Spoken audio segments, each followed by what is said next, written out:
Murid, apa khabar semua? Cikgu harap semua murid dalam keadaan sihat, dalam keadaan yang sejahtera dan semangat untuk belajar pada hari ini. Baiklah murid-murid, selamat datang ke kelas Pendidikan Seni dan Kesejahteraan bersama dengan Cikgu Hilmi. Murid-murid, pada hari ini kita akan sambung pelajaran kita yang lepas, iaitu dalam memilih alat dan bahan dalam aktiviti mencorak dan membuat rekaan. Tetapi sebelum itu, jom kita imbas kembali pembelajaran kita yang lepas. Pada minggu lepas kita telah belajar tentang apa murid-murid? Ya, pada minggu lepas kita telah belajar tentang maksud alat dan bahan. Yang kedua, kita juga telah belajar tentang alat dan bahan dalam aktiviti mencorak dan membuat rekaan bagi corak terancang. Jadi pada hari ini, sebelum kita meneruskan pembelajaran kita, cikgu akan kongsikan hasil pembelajaran pada hari ini.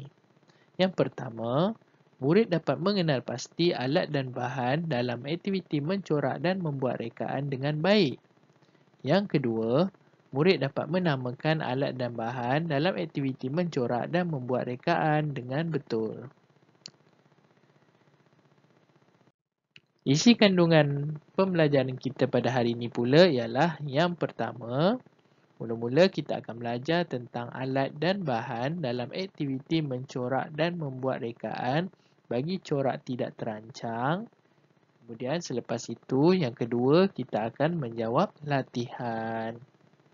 Baiklah murid-murid, dah bersedia ke belum untuk memulakan pembelajaran kita pada hari ini?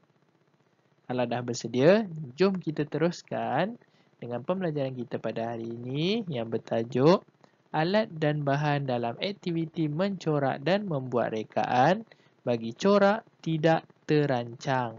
Pasti murid-murid ingat lagi kan apa maksud corak tidak terancang? Okey, kalau murid-murid masih ingat lagi, bagus.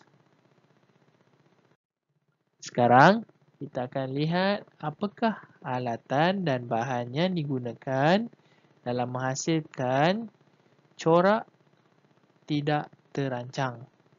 Kita pergi kepada teknik yang pertama, iaitu teknik tiupan.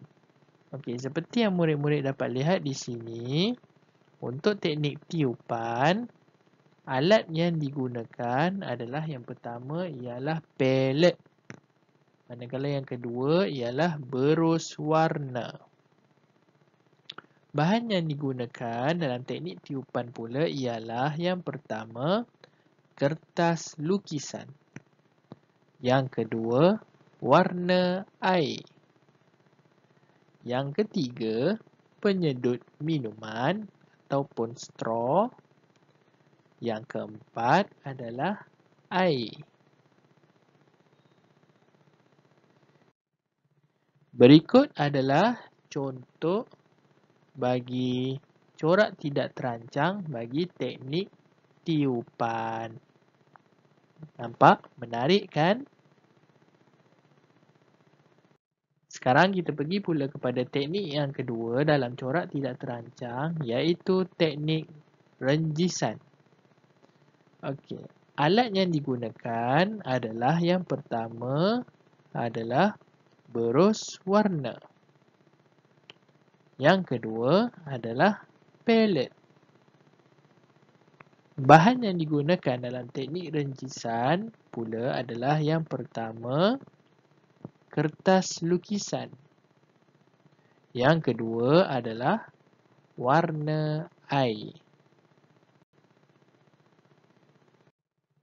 Sekarang, mari kita lihat contoh hasil bagi teknik renjisan. Wah, cantiknya.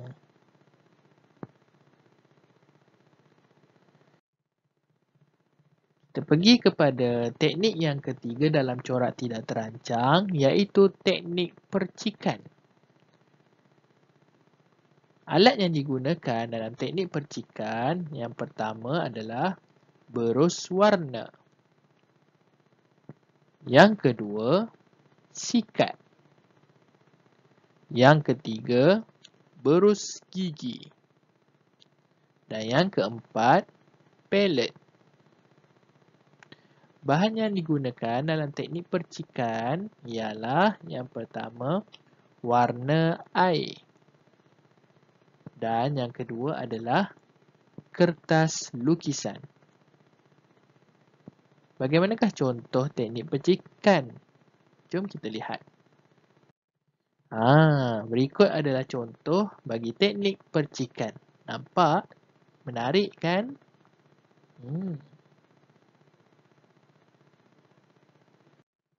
Baiklah murid-murid, begitulah pembelajaran kita pada hari ini di mana kita telah mempelajari tentang alat dan bahan yang digunakan untuk menghasilkan corak tidak terancang, iaitu kita ada 3 teknik, iaitu teknik tiupan, teknik renjisan dan juga teknik